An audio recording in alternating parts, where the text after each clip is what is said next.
أشهد أن لا إله إلا الله وحده لا شريك له وأشهد أن محمدا عبده ورسوله أما بعد فأعوذ بالله من الشيطان الرجيم بسم الله الرحمن الرحيم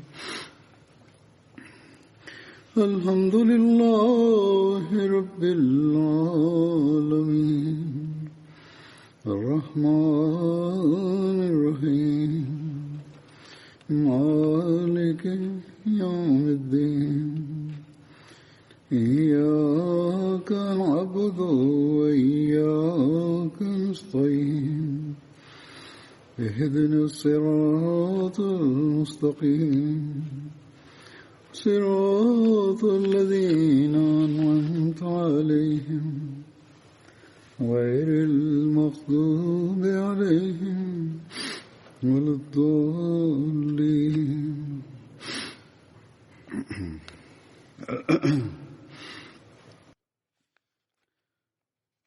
Na prošloj hudbi sam govorio u vezi ugovora na Hudejbiji i s povezanošću sa Hazreti Omerom radijallahu anhu.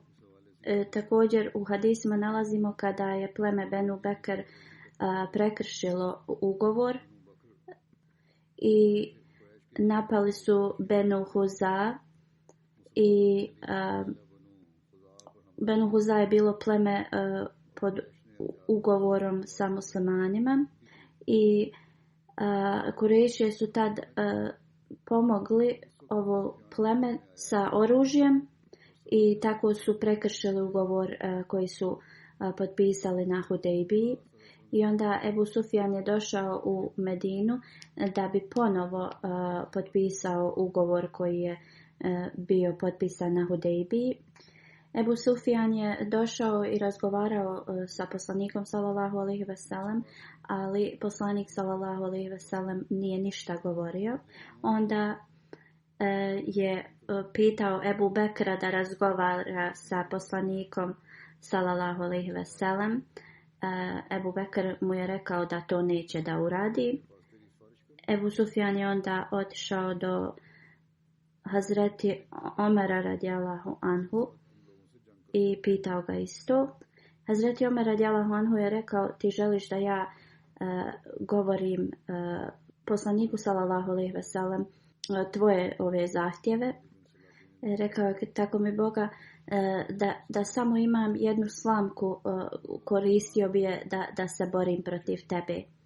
Dr. Ali bin Salabi, dok je pisao u vezi pobjede ili osvajanja Mekke, piše: kada je poslanik sallallahu alejhi ve sellem stigao do nekog mjesta, Ebu Sufjan je tad bio zabrinut za sebe i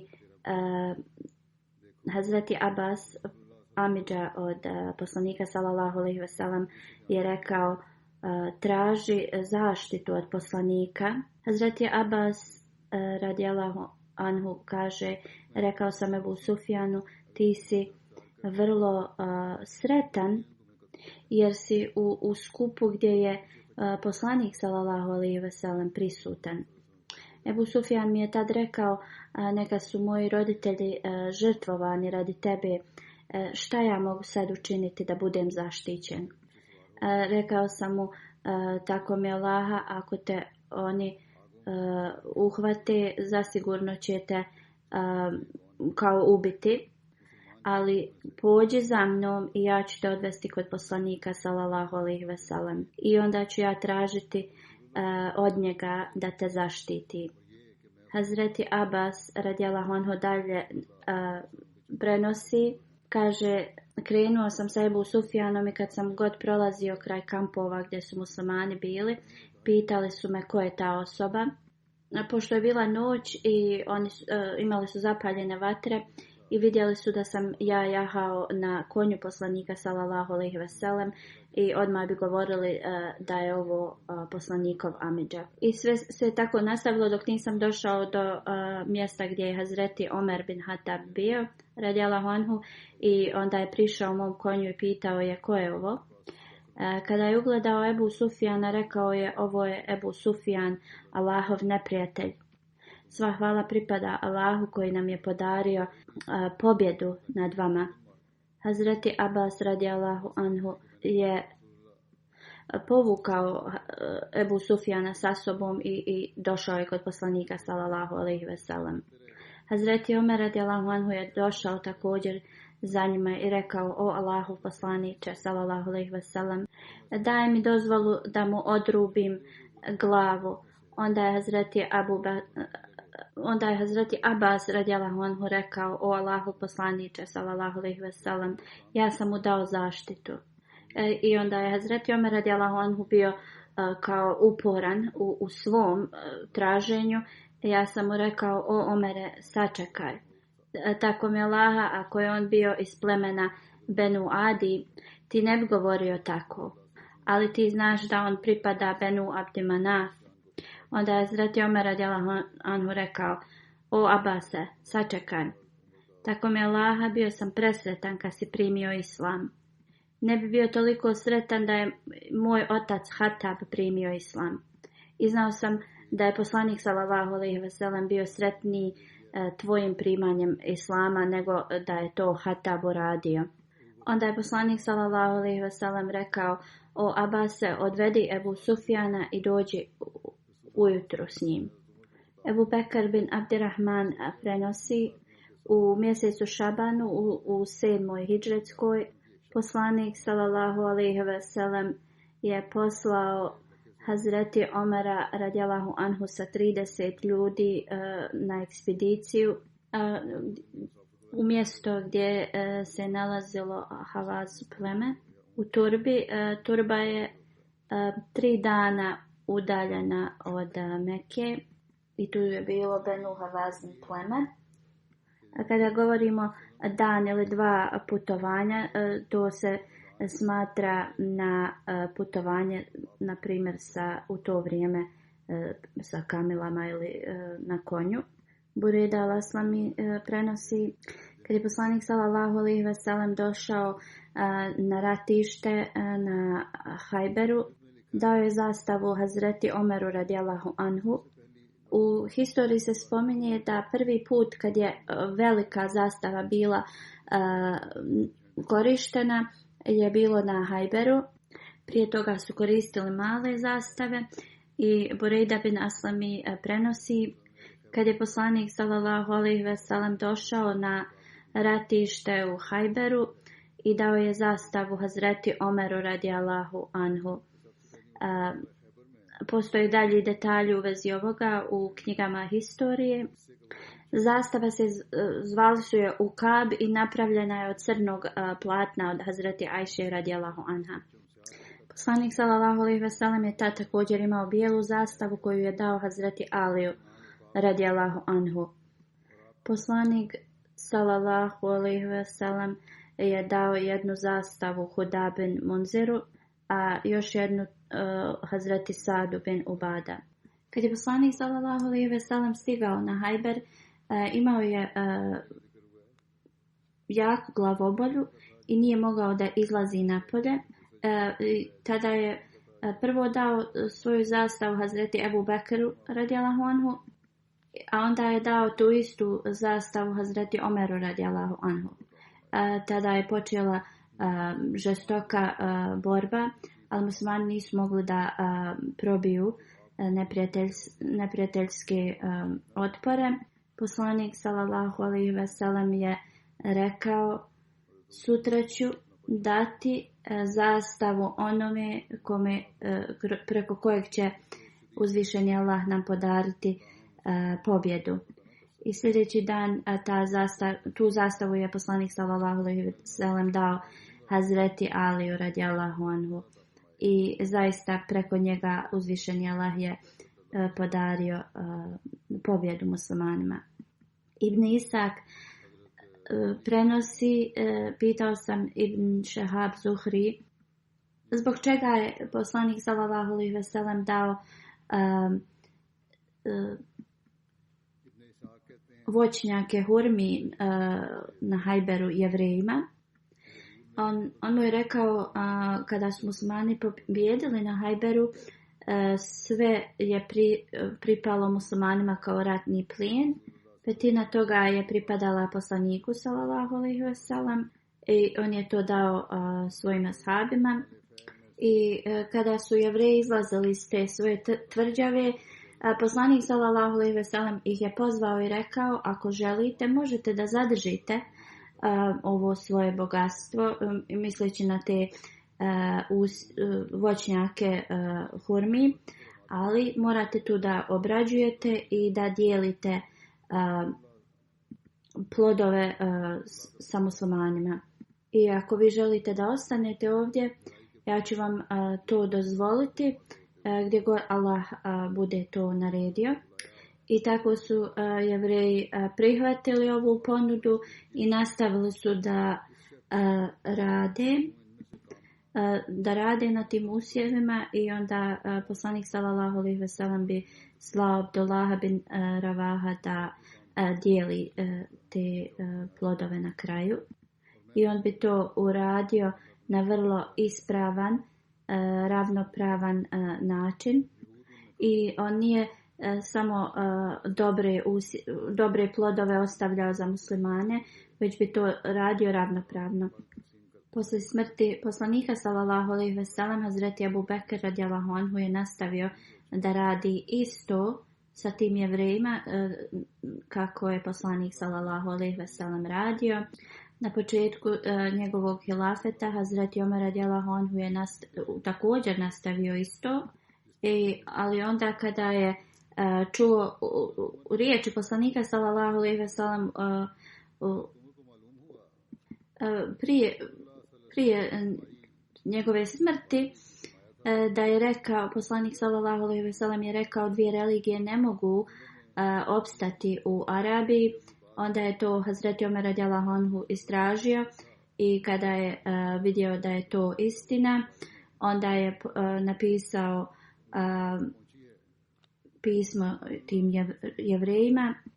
Napisao im je da Allah dželešanuhu je naredio da trebate biti istjerani, i saznao sam da je poslanik sallallahu alejhi ve sellem rekao da dvije religije neće moći da opstanu u Arabiji. I onda je rekao, oni Jevreji koji su imali ugovor s poslanikom sallallahu alejhi ve sellem trebaju da dođu tako da im se to isplati, a oni koji nisu imali ugovor trebaju da se spreme za odlazak. U stvari, drugim riječima, ako je koji imao ugovor s poslanikom sallallahu alejhi ve sellem, da im je on rekao da mogu da ostanu tu, oni mogu da ostanu, a oni ostali koji nisu imali ugovor s poslanikom sallallahu alejhi ve sellem trebali su da se spreme i da napuste zemlju. Hazreti Abdullah bin Omer prenosi, kaže, otišao sam sa Zubeir bin Alamam i Mikdad bin Asvad radijallahu anhu da vidim našu imovinu na Hajberu. Kad smo stigli, rasporedili smo se da svi na svoju stranu da odemo da vidimo naše imanje. Navečer sam bio napadnut i laktovi su mi bili iščašeni. Izjutra kad su me našli moja dvojica drugova, bili su uznemireni, pitali su me ko ti je ovo uradio. Rekao sam im da ne znam. Oni su pokušali da mi poprave moje ruke i doveli su me kod Hazreti Omera radijallahu anhu. Hazreti Omer radijallahu anhu je rekao, ovo je posao Jevreja. Onda je Hazreti Omer radijallahu anhu ustao i obratio se ljudima i rekao, o ljudi, poslanik sallallahu alejhi ve sellem je postavio uslov što se tiče Jevreja, da ih mi možemo istjerati kad god poželimo, Sada su Jevreji napali Hazreti Abdullaha bin Omera, iščešili su mu laktove, kao što vidite, a prije toga su napali Ensariju i nemam sumnje da ovi ljudi nisu kao Jevreji. I rekao je, mi nemamo druge neprijatelje osim njih i ako iko ima ikakvo bogatstvo u tom mjestu ili imovinu, trebate da to zaštitite jer ja ću ih sada istjeram. Hazreti Omer radijallahu anhu je tada istjerao njih. U hadisu stoji kada je Hazreti Omer radijallahu anhu istjerao Jevreje iz Hajbera, on je također išao tu sa Ensarijama i Muhadžirima. Onda događaj u vezi Hatiba koji je u tajnosti poslao pismo preko neke žene idolopoklonicima iz Mekke. On je tu napisao neke planove poslanika sallallahu alejhi ve sellem. Poslanik sallallahu alejhi ve sellem je dobio obavijest u vezi ovoga od Allaha dželešanuhu i poslanik je tad poslao Hazreti Alija radijallahu anhu da donese to pismo. Oni su tu ženu presreli na putu. Poslije, kad je poslanik sallallahu alejhi ve sellem pitao tog Hatiba zašto je to uradio, on je rekao ne iz nevjerovanja. On je jednostavno objasnio poslaniku sallallahu alejhi ve sellem i poslanik sallallahu alejhi ve sellem je prihvatio njegovo objašnjenje. Kako god Hazreti Omer radijallahu anhu je rekao, o Allahov poslaniče, dozvoli mi da odrubim glavu ovome licemjeru. Poslanik sallallahu alejhi ve sellem je rekao, možda ti ne znaš, ali Hatib je učestvovao u bici na Bedru, a Allah dželešanuhu je rekao za te ljude da rade kao šta god, Allah će da oprosti njima. Onda još jedan događaj koji nije direktno povezan sa Hazreti Omerom radijallahu anhu, ali on se spominje. Hazreti Abu Hutada prenosi, u toku bitke na Huneinu vidio sam muslimana koji se borio protiv nevjernika. Onda sam vidio drugog neprijatelja nevjernika koji prilazi s leđa ovom muslimanu da ga ubije. Kad sam to vidio, brzo sam otišao prema toj osobi koji je dolazio ovom muslimanu s leđa. On je okrenuo se prema meni i digao svoju ruku da me udari. Ja sam tad presjekao njegovu ruku. Onda je me uhvatio i nisam mogao ništa da više uradim. Ali me onda konačno popustio i ja sam ga odgurnuo i ubio sam ga. I tada su se muslimani povlačili zato što su gubili i ja sam bio među njima. Onda sam vidio Hazreti Omera bin Hataba sa grupom muslimana i pitao sam ga zašto se povlače. Hazreti Omer radijallahu anhu je rekao tako Allah želi. A onda smo otišli kod poslanika sallallahu alejhi ve sellem. Poslanik je rekao kogod je ubio, ima dokaz da je ubio tu i tu osobu, kao može da zadrži sve njegove tu imovinu. Onda sam ustao i pokušao da dokažem, ali niko mi nije bio tu kao da posvjedoči. I onda sam ja sjeo i onda ja sam ustao ponovo i sve rekao u vezi toga kako sam ubio tu osobu. Jedna osoba koja je sjedila do poslanika sallallahu alejhi ve sellem rekao je ja imam oružje te osobe koju je on ubio, kao dani mu nešto drugo umjesto toga. Hazreti Abu Bekr radijallahu anhu je rekao to se ne može tako da obična osoba to dobije, a ne Allahov lav koji se bori na Allahovom i poslanikovom putu.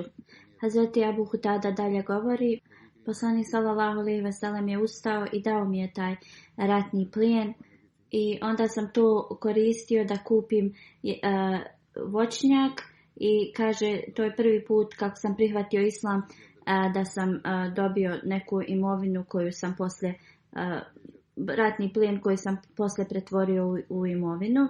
Hazreti Ibn Umar radijallahu anhu prenosi, kad smo se vratili sa Huneina, Omer radijallahu anhu je upitao poslanika sallallahu alejhi ve sellem, pitao ga je već toga da je on, dok još nije bio musliman, kao učinio obećanja da će da uradi itikaf, i kao šta poslanik misli već toga, poslanik sallallahu alejhi ve sellem mu je rekao, iako si to taj nijet uradio kao nemusliman, trebaš da ga ispuniš.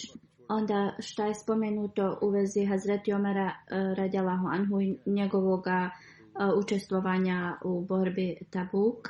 Hazreti Omer radijallahu anhu prenosi u vezi ovoga da je poslanik sallallahu alejhi ve sellem pitao svoje ashabe za finansijsku pomoć za tu borbu. Hazreti Omer radijallahu anhu kaže, jednog dana poslanik sallallahu alejhi ve sellem je rekao da damo sadaku.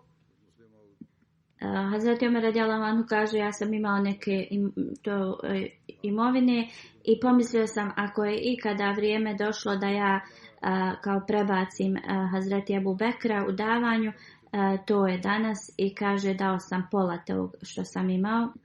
Poslanik sallallahu alejhi ve sellem me je upitao, šta si ostavio za svoju porodicu? Ja sam mu rekao, dao sam tačno pola, ostavio sam pola za svoju porodicu. Onda Hazreti Ebu Bekr radijallahu anhu je dao svo svoje imovinu što je imao. Omer radijallahu anhu kaže, ja sam samo dao pola, dok je Hazreti Ebu Bekr dao sve što je imao. Poslanik sallallahu alejhi ve sellem ga je upitao, šta si ostavio svojoj porodici? Hazreti Ebu Bekr radijallahu anhu je rekao, ostavio sam im Allaha i njegovog poslanika sallallahu alejhi ve sellem.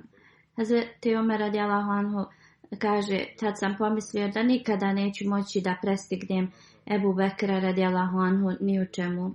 Hazreti Muslim Maud radijallahu anhu također spominje ovo na sljedeći način.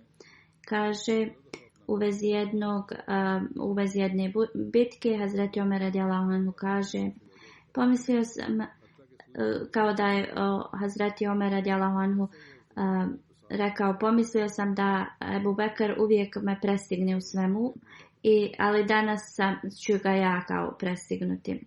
I tako otišao sam kući, uzeo pola svoje imovine i donio poslaniku sallallahu alejhi ve sellem.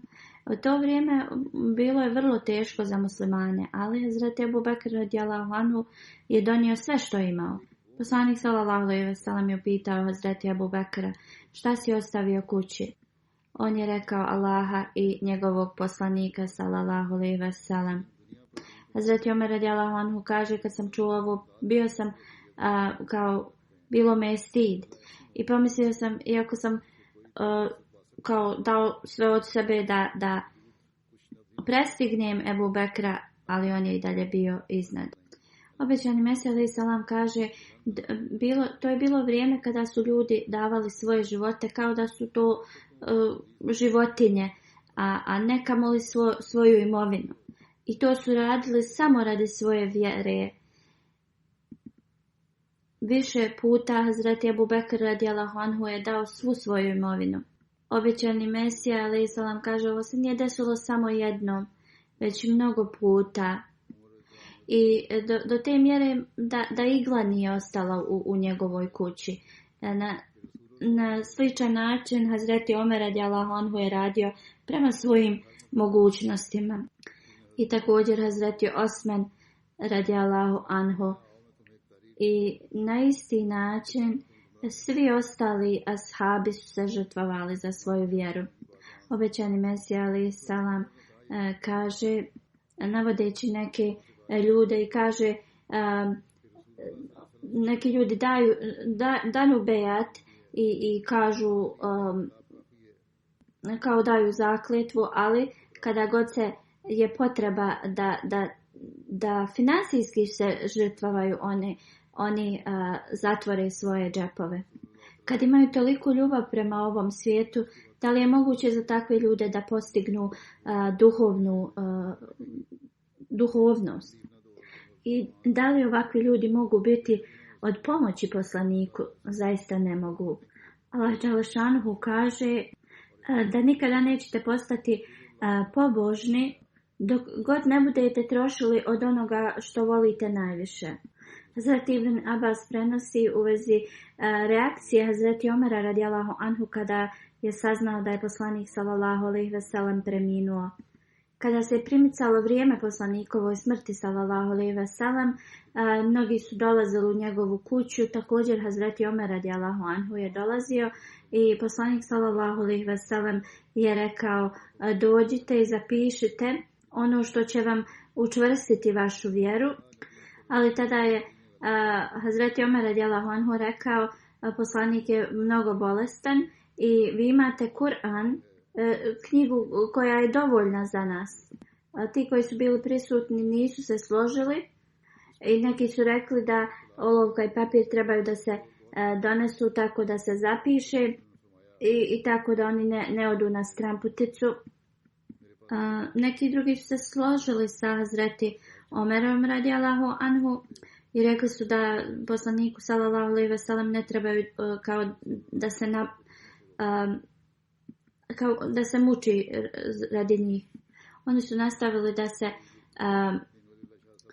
raspravljaju i poslanik sallallahu alejhi ve sellem ih je upitao da odu. Ovaj hadis je iz Sahih Muslima, također u Buhariju nalazimo. Ubejdullah bin Abdullah prenosi od Hazreti Ibn Abasa da je poslanik sallallahu alejhi ve sellem rekao da treba nešto da zapiše tako da se nikad ne zaboravi. Tada je Hazreti Omer radijallahu anhu rekao tim prisutnima da je poslanik mnogo bolestan, a mi imamo Allahovu knjigu. Knjiga koja je dovoljna za njih i da ne trebaju da se daju da se poslanik sallallahu alejhi ve sellem napreže radi toga. I onda nisu se svi složili i jednostavno postali su glasni. Poslanik sallallahu alejhi ve sellem im je rekao da odu. I Hazreti Ibn Abbas je otišao i rekao je da je bio veliki gubitak zato što su jednostavno zaustavili poslanika da ne napiše to. Valiullah Shah Saib u komentaru ovoga hadisa spominje La tezelu bada, poslije čega nećete otići na stramputicu. Ove riječi iz ovog hadisa jasno govore da i pred smrt poslanik sallallahu alejhi ve sellem je bio vrlo zabrinut za La tezelu bada. To jeste ako zaborave da on napiše nešto za njih.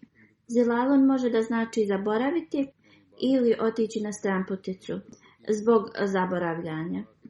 Galabul veđa riječ koju je izgovorio Hazreti Omer radijallahu anhu, to jeste da je bolestan.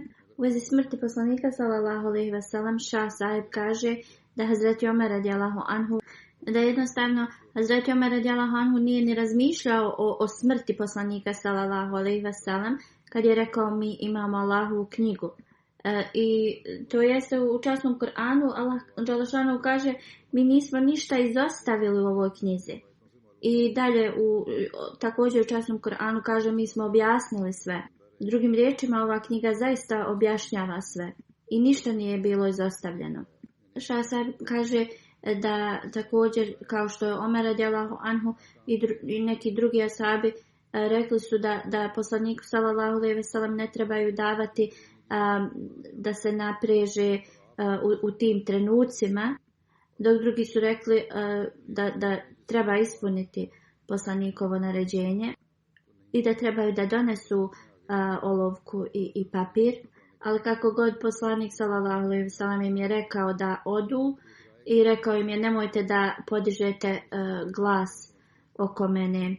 I možemo da vidimo da poslanik sallallahu alejhi ve sellem i u tim trenucima se tako ponašao i njegova velika poštovanje prema časnom Kur'anu. Kad je čuo Hazreti Omera radijallahu anhu da to govori, jednostavno nije imao potrebu da išta drugo zapisuje.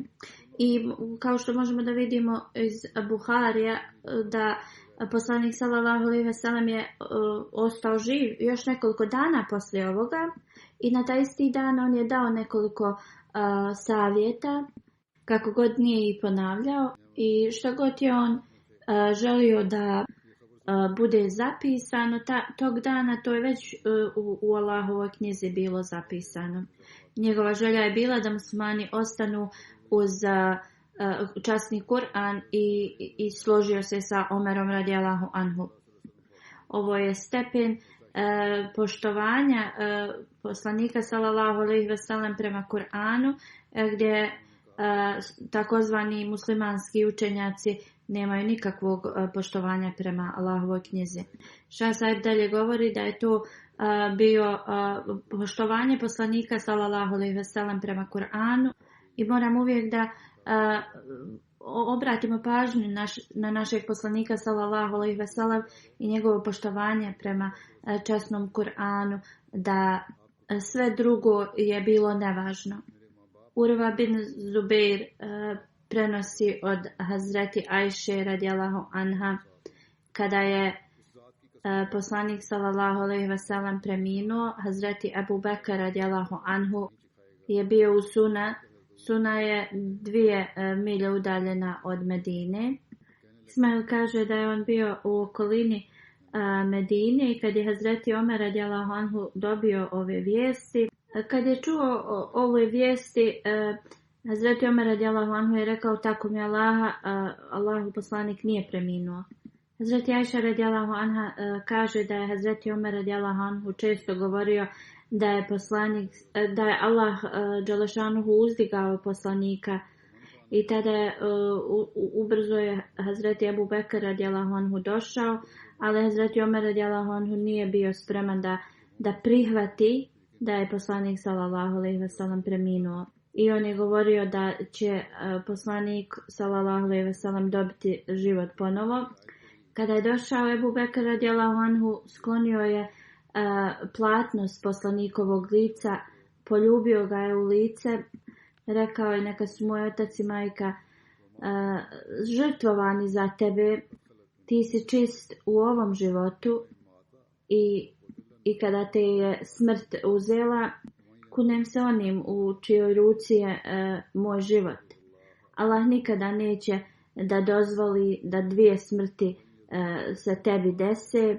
Kad je to rekao, izašao je gdje su ljudi. Onda je rekao: sačekaj malo ti koji se zaklinješ u Allahovo ime. To jest obratio se Hazreti Omeru radijallahu anhu i rekao je. Kada je Hazreti Abu Bekr počeo da priča, Hazreti Omer radijallahu anhu je sjeo. Prvo je veličao uzvišenog Allaha i onda je rekao je: kogod obožava Muhameda treba da zna da je zaista preminuo. Ako god obožava Allaha, on je živ i nikada ne može umrijeti. Onda je Hazreti Abu Bekr proučio sljedeći ajet: zaista ti ćeš umrijeti i zaista i oni će umrijeti. Onda je proučio i sljedeći ajet: a Muhammed je samo poslanik, zaista prije njega su prošli poslanici. Ako on onda umre ili bude ubijen, zar ćete se vi okrenuti na svojim petama? A onaj ko se okrene na svojim petama neće nikakve štete učiniti Allahu, a Allah će sigurno nagraditi zahvalne. Suleman prenosi kada su ljudi ovo čuli, počeli su da plaču, da se kao guše u svom plaču. Hazreti Ibn Abbas radijallahu anhu prenosi: tako mi Allaha, kad je Hazreti Abu Bekr proučio ovaj ajet, ljudi su izgledali kao da nisu ni znali da postoji ovaj ajet. I izgledalo je kao da su svi naučili ovaj ajet od njega. Poslije toga gdje bi god išao, čuo bi ovaj ajet da se uči. Zuhri kaže da Sejd bin Musaid mi je rekao da je Hazreti Omer radijallahu anhu rekao: tako mi Allaha, kad sam čuo Ebu Bekra radijallahu anhu da učio ovaj ajet, toliko sam postao nervozan da su mi noge izdale, nisu me mogle držati i pao sam na zemlju. I kada sam čuo ovaj ajet, znao sam da je poslanik sallallahu alejhi ve sellem preminuo. Obećani Mesija alejhi selam je naveo hadis na arapskom jeziku. Halifetul Mesih kaže: sad ću samo pročitati prijevod, ali kad se tekst hudbe objavi i hadis na arapskom se može uključiti. Obećani Mesija alejhi selam kaže da Ibni Abbas prenosi da na dan kad je časni poslanik sallallahu alejhi ve sellem preminuo, Ebu Bekr radijallahu anhu je izašao napolje. Hazreti Omer je nekome govorio da časni poslanik sallallahu alejhi ve sellem nije preminuo i da je živ. Hazreti Ebu Bekr radijallahu anhu je rekao: o Omere, sjedni. Ali Omer nije sjeo. Onda su se ljudi okrenuli prema Ebu Bekru radijallahu anhu i otišli od Omera. Hazreti Ebu Bekr je prvo veličao Allaha dželešanuhu i onda je rekao: kogod obožava Muhameda sallallahu alejhi ve sellem treba da zna da je zaista Muhammed sallallahu alejhi ve sellem preminuo. A kogod obožava Allaha, neka zna da je on vječno živ. Allah dželešanuhu u Kur'anu kaže: a Muhammed je poslanik i svi poslanici prije njega su prošli, to jeste preminuli. I naveo je da šakirin, u stvari obećani Mesija je učio ove ajete do šakirin. Obećani Mesija također kaže da Kastalani, to jeste komentator Buharija, kaže da Hazreti Omer radijallahu anhu je govorio ljudima: časni poslanik sallallahu alejhi ve sellem nije preminuo i da nije mogao da umre dok ne poubija licemjere. Obećani Mesija dalje govori: Omer bin Hatab radijallahu anhu je govorio: kogod kaže da je poslanik sallallahu alejhi ve sellem umro, da će da ga on ubije svojim mačem. Govorio je: činjenica je da je časni poslanik sallallahu alejhi ve sellem uzdignut na nebo kao Isa, sin Merjemin. Ebu Bekr radijallahu anhu je rekao: kogod obožava Muhameda, Muhammed je preminuo, a kogod obožava Muhammedovog Boga, on je vječno živ. Što je značilo da svi poslanici moraju da preminu i odu s ovog svijeta. Poslije je Hazreti Ebu Bekr proučio sljedeći ajet, to je ajet koji je već naveden: Muhammed je samo poslanik i svi poslanici prije njega su prošli. Kad su ljudi čuli ovaj ajet koji je proučio Ebu Bekr, odbacili su ovu prethodnu ideju. Obećani Mesija alejhi selam govori: razmislite da Hazreti Ebu Bekr radijallahu anhu nije vjerovao da su svi poslanici preminuli. Zašto onda svi ashabi? Obećani Mesija odgovara ovom komentatoru hadisa koji je naveo da stotinama hiljada ashaba kao prema njemu su prihvatili ovo kao argument koji je Ebu Bekr radijallahu anhu naveo, i zašto bi oni to prihvatili ako nije kompletan. Zašto nisu pitali Hazreti Ebu Bekra radijallahu anhu i rekli: ovaj dokaz je nedovoljan. I zašto oni nisu rekli da on nije naveo dovoljno dokaza iz časnog Kur'ana. Kao mogli bi reći da poslanik Isa je uzdignut na nebo u fizičkom stanju. Mogli su reći za ovaj ajet: i uzdignuo sam te sebi.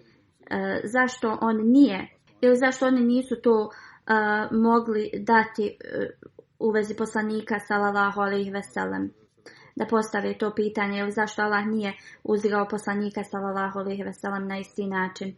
Obećani Mesija alejhi selam kaže: ali ashabi kad su čuli ovaj ajet, odmah su nastupili i napustili su prvobitno mišljenje da je poslanik sallallahu alejhi ve sellem i dalje živ. I njihova su srca jedino tada bila oblivena tugom. Hazreti Omer radijallahu anhu je rekao, kad sam čuo ovaj ajet, moje stanje je bilo tako da nisam mogao pomjeriti nijedan mišić u tijelu i pao sam na zemlju. Hvala uzvišenom Allahu za ove ashabe koji su pratili Kur'an slovo za slovo i kad su razumjeli ovaj ajet i osim što su plakali, ništa drugo nisu uradili. Dalje obećani Mesija alejhi selam navodi da riječ Hazreti Omera da kogod kaže da je poslanik preminuo, da će on da ga ubije. Možemo da vidimo da je Hazreti Omer pogrešno shvatio život časnog poslanika sallallahu alejhi ve sellem, to da časni poslanik sallallahu alejhi ve sellem neće umrijeti, i tvrdio je da bilo ko ako kaže da je poslanik sallallahu alejhi ve sellem umro, da je ta osoba jednostavno nevjernik ili odmetnik iz vjere. Obećani Mesija alejhi selam kaže: neka Allah dželešanuhu podari bezbroj blagoslova na Hazreti Ebu Bekra radijallahu anhu, koji je na tako brz način uspio da promijeni mišljenje ljudi i tad navodeći ajet iz časnog Kur'ana.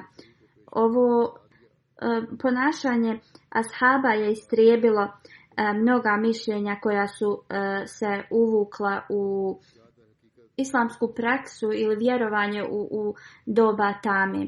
Također Hazreti Ebu Bekr radijallahu anhu se pobrinuo za mnoge lažove koji su počeli da tvrde da su oni poslanici. Obećani Mesija alejhi selam kaže: Allahu moj podari bezbroj blagoslova na njega. I onda ako halat, riječ je značila da je fizički dizanje na nebo, Hazreti Omer radijallahu anhu bi kao on bi bio u pravu, i umjesto da ovaj ajet dokaže da je on u pravu, dokazao je da nije. Kako god, sljedeći dio ajeta nam objašnjava da Halifetul Mesih objašnjava, obećan Mesija je naveo ajet da jednostavno svi poslanici moraju da odu sa ovog svijeta i da ljudi koji tumače na drugačiji način jednostavno ne boje se sudnjeg dana i da jednostavno Allah će ih kazniti za takvo tumačenje. Ali do tog dana, do poslanikove smrti, Hazreti Omer radijallahu anhu je bio jednostavno nije znao za ovaj ajet. I još neki ashabi su također bili istog mišljenja kao on. I to je bila jednostavno ljudska greška. Od njih neki su vjerovali da neki poslanici su živi, da će se vratiti ponovo na ovaj svijet. Onda ako je to ispravno, zašto onda naš poslanik sallallahu alejhi ve sellem nije bio uključen u te poslanike? I učeći ovaj čitav ajet, Hazreti Ebu Bekr se potrudio da svi razume da halet ima dva aspekta, riječ na arapskom to jeste ili prirodnom smrću ili da budete ubijeni. I tada kad je on proučio taj ajet, jednostavno i ovi koji su bili drugog mišljenja, svi ashabi su prihvatili ovaj ajet. Da su svi prijašnji poslanici preminuli i riječi imate kutuba je to dokazalo i svi su znači jednostavno ostavili to mišljenje ranije, koje su imali ranije. I sva hvala pripada Allahu za ovo. Obećani Mesija alejhi selam je na mnogo mjesta spomenuo ovaj događaj, a razlog Halifetul Mesih kaže zašto ja ponavljam ovaj isti događaj jeste da oni koji vjeruju da je Hazreti Isa živ na nebu jednostavno shvate da nije. Jer nijedno ljudsko biće nikada nije otišlo na nebo u svojoj fizičkoj formi. Niti će ikada to moći. I ovaj argument nam dokazuje da je Hazreti Isa alejhi selam preminuo. Hazreti Ibn Abbas radijallahu anhu prenosi: jednom sam hodao sa Hazreti Omerom radijallahu anhu, on je trebao da obavi neki svoj posao, samo smo bili nas dvojica i tada je nosio kao bič u svojoj ruci i nešto bi govorio sebi i onda bi se udario po nogama. Onda se okrenuo prema meni i rekao: o Ibn Abbas, kada je poslanik sallallahu alejhi ve sellem preminuo, da li ti znaš zašto sam ja rekao da poslanik sallallahu alejhi ve sellem nije preminuo i da kogod kaže da jeste, da ću ga ja ubiti sa svojim mačem. Hazreti Ibn Abbas prenosi: o vođo vjernika, ja ne znam zašto si ti to rekao, to ti jedino znaš. Onda Hazreti Omer radijallahu anhu je rekao: tako mi Boga, razlog zašto sam ja to rekao, ja sam učio sljedeći ajet. Prijevod ajeta: mi smo vas ovako odredili umetom sredine da budete čuvari nad ljudima, a da poslanik bude čuvar nad vama. I Hazreti Omer radijallahu anhu je rekao: tako mi Boga, ja sam mislio da će poslanik sallallahu alejhi ve sellem ostati živ nad svojim umetom i da on bude čuvar njihovih djela. I zbog toga sam ja rekao to tog dana. U vezi hilafeta Ebu Bekra radijallahu anhu, hadis u Buhariju kojeg sam već spominjao ranije, ali danas ću također ga spomenuti. Ensarije su došle u kuću Benu Saida i okupili se oko Hazreti Saad bin Ubada i govorili su da jedan vođa treba biti Ensarija, jedan od muhadžira. Hazreti Ebu Bekr, Hazreti Omer, Hazreti Ebu Ubejda bin Džerah i oni su otišli kod njih. Hazreti Omer radijallahu anhu je nešto htio da kaže, ali mu je Ebu Bekr radijallahu anhu rekao da ne govori. Hazreti Omer radijallahu anhu je rekao: ja sam taj dan pripremio kao govor kojim sam bio vrlo zadovoljan i osjećao sam kao da Ebu Bekr radijallahu anhu neće moći tako nešto da kaže ili kao ne bi mogao na taj način na koji bi on to rekao da se izrazi. Ali Hazreti Ebu Bekr je govorio na takav način da niko nije mogao da govori. Rekao je: mi smo emiri, a vi ste veziri. To jest oni su muhadžiri su vođe, a ensarije veziri. I onda jedan od ensarija rekao: ne, mi nećemo nikada dozvoliti da se ovo desi. Treba da ima vođa od vas i jedan od nas. Hazreti Ebu Bekr je rekao: ne, mi smo emiri, vi ste veziri. Jer Kurešije su uvijek imali najveći status u Arabiji, taj liderski, i uvijek je tako bilo i vi morate uzeti zakletvu od Omera ili Ebu Ubejda. Hazreti Omer radijallahu anhu je rekao: ne, mi ćemo samo uzeti da ćemo tebi bejat, to jest zakletvu, govoreći Ebu Bekru radijallahu anhu, jer ti si naš vođa, ti si najbolji među nama i najvoljeniji od poslanika sallallahu alejhi ve sellem. Onda je Hazreti Omer radijallahu anhu uzeo njegovu ruku i dao mu zakletvu. I onda svi ostali su dali bejat u ruci Ebu Bekra. I onda je Hazreti Omer radijallahu anhu uzeo ruku od Ebu Bekra radijallahu anhu i rekao: časni poslanik sallallahu alejhi ve sellem je naredio da ti predvodiš namaze i ti si Allahov halifa i mi ćemo dati bejat u tvojoj ruci i od svih nas ti si bio najvoljenija, poslanik sallallahu alejhi ve sellem je tebe najviše volio. U Sirat Ibn Hišam u vezi problema koji su ovi lažni, kao što se naziva poslanicima, ali to su bili lažni poslanici, što su prouzrokovali. Kada je poslanik sallallahu alejhi ve sellem preminuo, vrlo brzo su se problemi uzdigli. On kaže da je naišao na hadis koji prenosi Hazreti Ajša radijallahu anha. Kada je poslanik sallallahu alejhi ve sellem preminuo, neki Arapi su se odmetnuli od vjere i Jevreji i kršćani su počeli da stvaraju pobune i licemjerstvo je bilo svugdje. Hazreti Ebu Hureyra radijallahu anhu prenosi: poslije smrti poslanika sallallahu alejhi ve sellem Hazreti Ebu Bekr je postao halifa i neki Arapi su počeli da odbacuju religiju islam.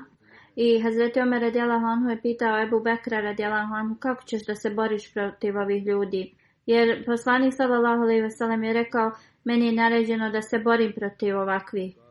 Dok ne kažu da nema drugog Boga osim Allaha. A drugim riječima oni ne mogu se boriti protiv onih koji kažu kelemu.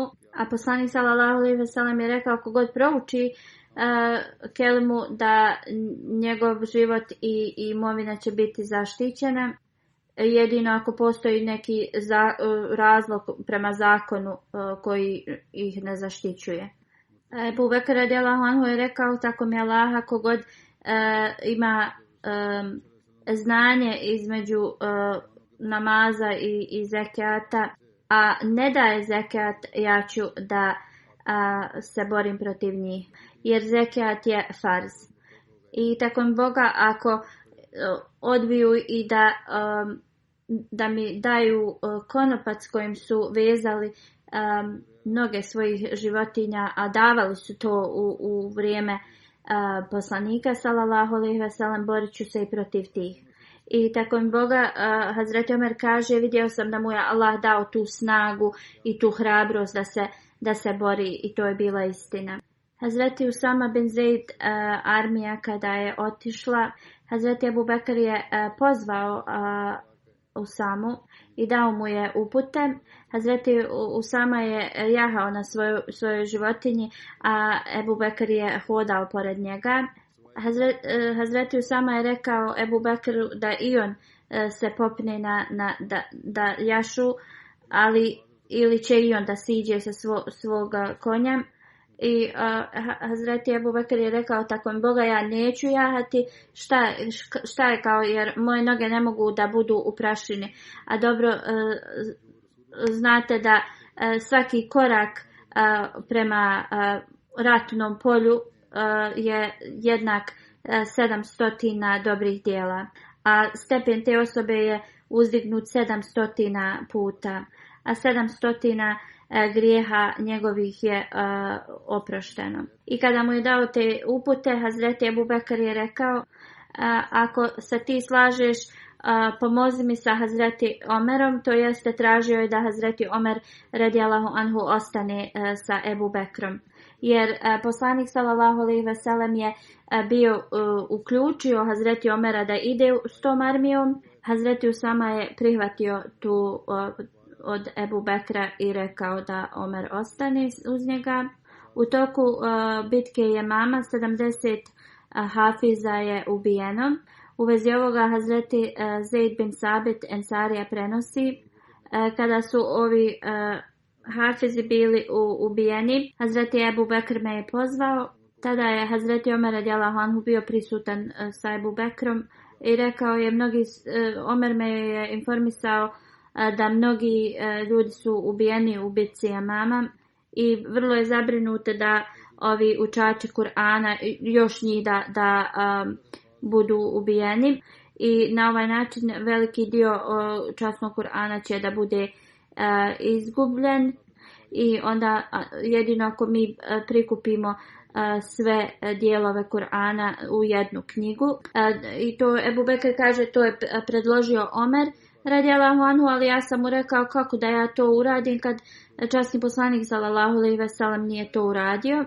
Kako god Hazreti Omer je rekao da je to vrlo časno djelo i ovo mi je Omer radijallahu anhu često ponavljao dok Allah nije stavio zadovoljstvo u moje srce sa ovim djelom. I sada mislim da ovaj Omerov prijedlog je vrlo dobar i najbolji prijedlog. Tada je u to vrijeme Hazreti Omer radijallahu anhu sjedio pored njega i nije ništa govorio. Hazreti Ebu Bekr je tada rekao Hazreti Zaid bin Sabitu, ti si vrlo mlad i kao mudar čovjek i ne nalazimo nikakve nedostatke u tebi. Ti si pisao objave kada bi poslanik sallallahu alejhi ve sellem ih dobivao i onda gdje god nađeš dijelove časnog Kur'ana zapisane trebaš i sakupiš na jedno mjesto. Hazret Zaid je rekao, tako mi Boga da mi je rekao da prenesem planinu s jedne na drugu stranu, izgledalo bi mi lakši posao nego ovo što mi je zadao. Onda sam im rekao, kako vas dvojica to možete da uradite nešto što poslanik sallallahu alejhi ve sellem nije uradio. Hazreti Ebu Bekr radijallahu anhu je rekao, tako mi Allaha, ovo je vrlo časno i dobro djelo. Hazreti Sejd bin Sabit je rekao, ja sam pitao ovo pitanje, ponavljao ga, dok uzvišeni Allah nije dao smiraj moje srce i zadovoljstvo da ispunim ovo djelo. Na isti način kao što je dao smiraj srcima od Hazreti Ebu Bekra i Omera.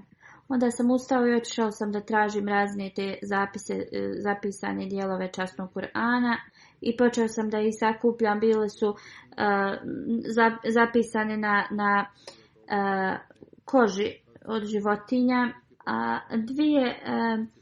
Dva ajeta od sure Toba sam našao kod jednog ensarije.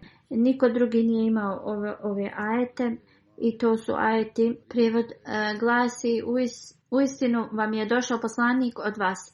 Njega žalosti to da ćete upasti u nevolju. On žudi za vama tražeći dobrotu i vjernicima je samilostan, milostiv. Halifetul Mesih kaže, u ovom hadisu je samo ovaj ajet zabilježen. Hadis spominje da imaju dva ajeta. Vjerovatno sljedeći ajet je bio taj koji je spomenut.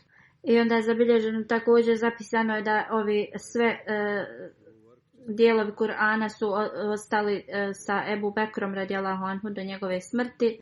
Onda sa Hazreti Omerom do njegove smrti, pa onda kod Hafse binti Umar i onda su date Hazreti Osmanu, kao što sam to spomenuo prije.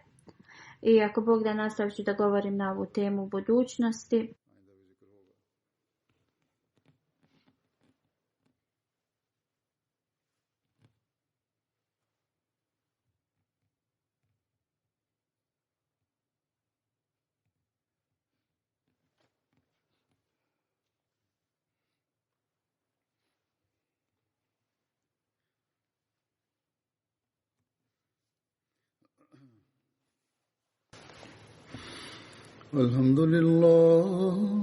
الحمد لله نحمده ونستعينه ونستغفره ونؤمن به ونتوكل عليه ونعوذ بالله من شرور أنفسنا ومن سيئات أعمالنا من يهده الله فلا مضل له ومن يضلل فلا هادي له ونشهد أن لا إله إلا الله ونشهد أن محمدا عبده ورسوله